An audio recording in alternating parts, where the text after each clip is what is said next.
Zaman dahulu kala, di sebuah perkampungan nelayan di pesisir pantai air manis, Padang, Sumatera Barat, hiduplah seorang janda tua bernama Mande Rubayah bersama anak laki-laki satu-satunya, Melin Kundang. Kehidupan mereka sangatlah sederhana. Mande Rubayah sangat menyayangi Melin, dan Melin pun tumbuh menjadi anak yang rajin dan penurut. Sejak kecil, Melin sudah terbiasa membantu ibunya. Ia sering ikut melaut bersama nelayan lain untuk mencari ikan, lalu hasilnya ia berikan kepada sang ibu. Namun, kemiskinan yang melilit membuat Melin bermimpi untuk mengubah nasib. Ia melihat kapal-kapal dagang besar yang singgah di pelabuhan desanya, membawa kemewahan dan cerita tentang dunia luar yang penuh peluang. Suatu hari, sebuah kapal dagang besar berlabuh di pantai air manis. Melihat kesempatan emas di depan mata, Melin memberanikan diri untuk meminta izin pada ibunya. "Ibu, Melin ingin merantau," katanya dengan berat hati. "Melin ingin mengubah nasib kita." Melin janji, saat Melin sudah sukses nanti, Melin akan kembali dan membahagiakan ibu. Hati Mande Rubayah hancur mendengar permintaan anaknya. Ia sangat takut kehilangan Melin, satu-satunya harta yang ia miliki. Tapi, melihat tekad kuat di mata Melin, ia pun luluh. Dengan berlinang air mata, ia memeluk Melin erat. "Pergilah, nak, ibu akan selalu mendoakanmu. Jangan pernah lupakan ibu dan kampung halamanmu ini," bisiknya sambil menyerahkan bekal seadanya. Melin pun berangkat berlayar, meninggalkan ibunya yang menatap kepergiannya dengan hati yang berat. Hari berganti hari, bulan berganti bulan, tahun pun berganti tahun. Mande Rubayah tak pernah absen berdiri di tepi pantai setiap sore, menatap cakrawala, berharap kapal yang membawa pulang anaknya akan segera terlihat.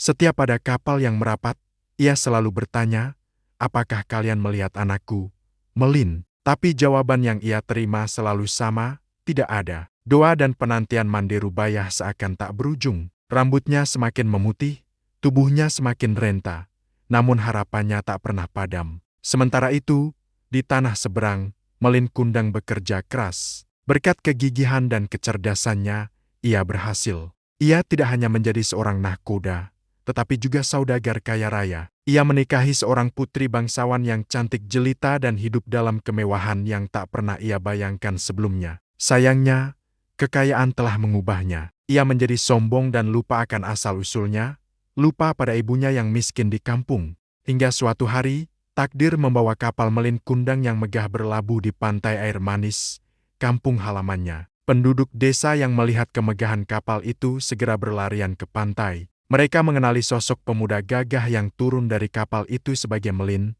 anak Mande Rubayah. Kabar ini pun sampai ke telinga sang ibu.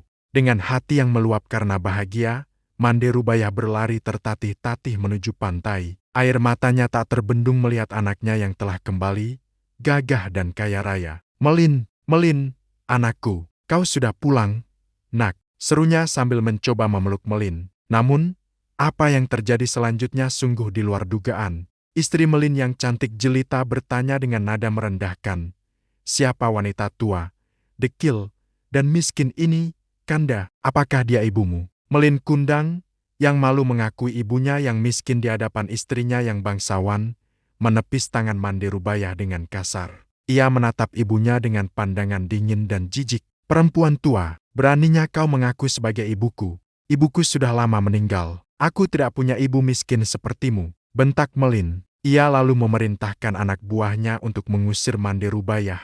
Hati Mande Rubayah hancur berkeping-keping. Tubuhnya luruh ke pasir, air matanya mengalir deras. Penantian panjangnya, doanya, kasih sayangnya, semua dibalas dengan penghinaan yang begitu menyakitkan. Ia menatap kapal Melin yang mulai menjauh, mengangkat kedua tangannya ke langit, dan berdoa dengan hati yang pilu. "Ya Tuhan, jika benar ia bukan anakku, aku memaafkannya. Tapi jika benar ia adalah Melin Kundang, anak kandungku, aku kutuk dia menjadi batu." Seketika, langit yang tadinya cerah berubah menjadi gelap. Angin bertiup kencang, badai dahsyat menerjang lautan. Petir menyambar-nyambar dengan suara gemuruh yang menakutkan. Badai itu menghantam kapal Melin Kundang yang megah, menghancurkannya berkeping-keping. Di tengah amukan badai, Melin Kundang tersadar akan dosa besarnya. Ia bersimpuh ketakutan.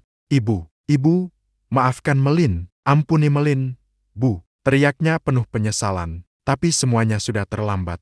Kutukan sang ibu telah menjadi kehendak Tuhan. Perlahan, tubuh Melin Kundang menjadi kaku dan akhirnya berubah menjadi batu dalam posisi bersujud. Hingga hari ini, sisa-sisa kapal dan batu yang diakini sebagai Melin Kundang yang sedang bersujud masih bisa kita lihat di pantai air manis, Padang. Kisah ini menjadi pelajaran abadi bagi kita semua, untuk selalu menghormati dan menyayangi orang tua, terutama ibu, karena restu dan doa merekalah kunci kebahagiaan kita. Jangan pernah lupakan jasa dan pengorbanan mereka, tak peduli setinggi apapun pencapaian kita. Terima kasih sudah menonton. Jangan lupa like, komen, dan subscribe ya. Sampai jumpa di video selanjutnya.